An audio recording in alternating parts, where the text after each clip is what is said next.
Intel or AMD Ryzen? Which CPU is best? Which processor is better in 2022? Can the AMD Threadripper compete with Intel's Core i9? Which should you buy? AMD has been unafraid to push back against the long-standing dominance of Intel in the CPU arena by talking up both the value per dollar and high-end performance delivered by their latest Ryzen hardware. In 2020, AMD debuted the Ryzen 5000 desktop CPUs, including the high-end Ryzen 9 processor. AMD's latest line of processors are primed to compete against Intel's current Core i3, i5, i7 and i9 offering. For a more focused look at how the Ryzen 9 changes things for AMD, check out this review. Let's take stock and see how the two silicon heavyweights compare. Which CPU is best? Intel or AMD Ryzen? The short version? In our opinion, many non-enthusiast PC builders will be better off buying a processor like the Intel Core i7-12700 kFarads, Amazon, even if it costs a little bit more than its closest Ryzen counterpart, Amazon. However, if you're looking for more grunt or want to crank the settings menu in Cyberpunk 2077 all the way to Ultra without breaking the bank, AMD's higher-end Ryzen processors are the way to go. Looking for a longer read? You'll see many multi-page reviews on the internet with all kinds of benchmarks. Complex overclocking scenarios and interminable technology-based theorizing regarding which is best, but we're taking a slightly different approach. We're taking things one at a time and breaking them into discrete sections. If you want a big spreadsheet that shows the difference in clock speed between Intel and AMD Ryzen CPUs, we've got that. If you want a breakdown of the price difference between AMD Ryzen and Intel CPUs, we've got that. If you want a benchmark-to-benchmark comparison, we've got that. And if you're the kind of person who just wants to buy the best CPU in terms of performance, features and value, we've got you covered too. The following buyer's guide is all about getting to the difference in a nutshell between these two CPU options and helping you understand whether AMD or Intel is going to give you more bang for your buck. Spec Showdown. How does AMD's Ryzen CPU compare to Intel's Core CPU for performance? Click here. Which CPU price is best, Intel or AMD? Click here. How do AMD Ryzen and Intel compare in practice?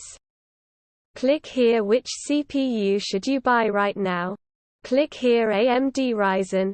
In a nutshell, the first wave of AMD's mainstream Ryzen chips was split across three families: Ryzen 7, Ryzen 5 and Ryzen 3. The higher the numeral, the higher the spec of the processor. Simple enough, right? This initial three-tiered approach also made it pretty easy to compare AMD's Ryzen chips against the competition. The Ryzen 3 was an entry-level alternative to the Intel i3, the Ryzen 5 was a mainstream counterpart to the Intel i5, and the Ryzen 7 was pitched in opposition to the performance offered by an Intel i7. Then, in 2018, AMD introduced their second wave of Ryzen CPUs. Relying on a new 12 nanometers manufacturing process and Zen Plus architecture, this second series of Ryzen CPUs was broken out into four families.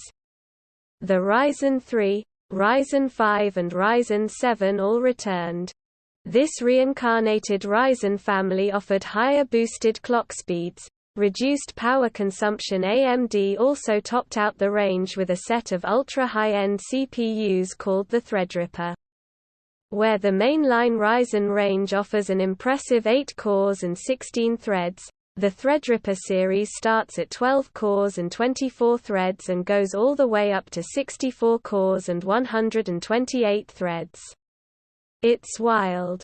The extra processor cores offered by Ryzen compared to Intel's KB and Coffee Lake CPUs meant that certain tasks ran much faster. If you did a lot of 3D rendering, video encoding or any of your favorite games ran better on multiple cores, few do.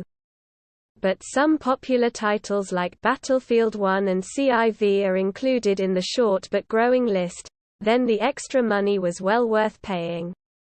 The extra cores could also help with video game streaming on services like Twitch. In late 2019, AMD updated their Ryzen portfolio. However, they didn't just upgrade the Ryzen 3, 5 and 7. They also introduced a new option to the range, the Ryzen 9. If you've been noticing more fanfare around AMD in the last 6 months or so, the Ryzen 9 series is probably the reason why. In his review, Gordon Ma-Ung called the chipset historic for AMD and said that, with the 16-core Ryzen 9 3950X, AMD is essentially running down the field, spiking the ball, and doing what the NFL would probably fine for excessive end-zone celebrations these days. Since then we've been introduced to the AMD Ryzen 9 5900X. Which is much faster and offers even greater performance for gamers looking for an edge.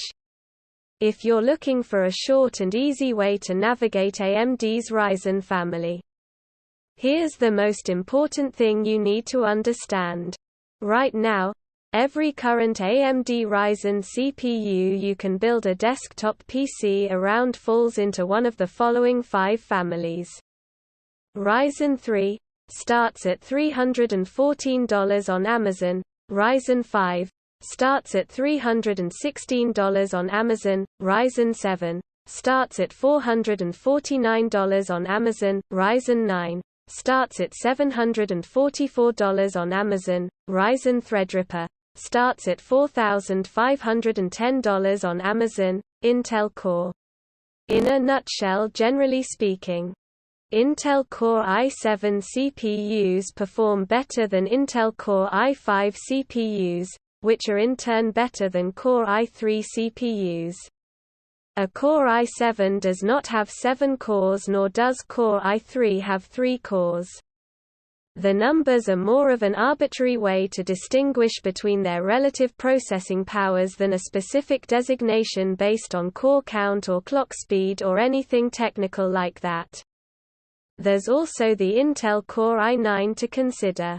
Introduced in 2017, the Core i9 series is a super high-end range of processors that boasts incredibly high thread and core counts. The top-end Core i9 to 12,900 kiloseconds, Amazon, touts 16 cores, 8 performance cores and 8 efficiency cores clocked at 5.20 GHz, and can handle 24 threads at once, while the cheapest option on Amazon, the i9-10850K, boasts 10 cores, capable of serving 20 threads, and a base clock speed of 3.6 GHz. Related: which Intel Core CPU is the best? How do I decide between a Core i3, i5, i7 or i9? Unfortunately, as fearsome and appealing as those numbers might sound, most modern software isn't really ready to make use of these capabilities, especially in the gaming space. They're also quite expensive compared to the rest of the lineup. In many respects, they're more analogous to AMD's Ryzen Threadripper CPUs than they are Ryzen 9 CPUs. As put by PCWorld's Gordon Ma-Ung, if you're buying a 16-core CPU solely to play games, you might want to consider an 8-core chip, or even a 6-core chip instead, because few games can use all of the cores. That's the conventional wisdom, anyway. The problem is modern gaming isn't about playing a game, winning, and going to sleep warm and happy. It's about streaming it live, or recording it while adding lol memes, sound effects, and all kinds of gaming-related tasks that didn't exist a few years ago. So while i7s and i9s do offer higher performance than i3s or i5s, whether or not they'll be better for you really does ultimately depend on what you're using your PC for and how much you can afford to spend.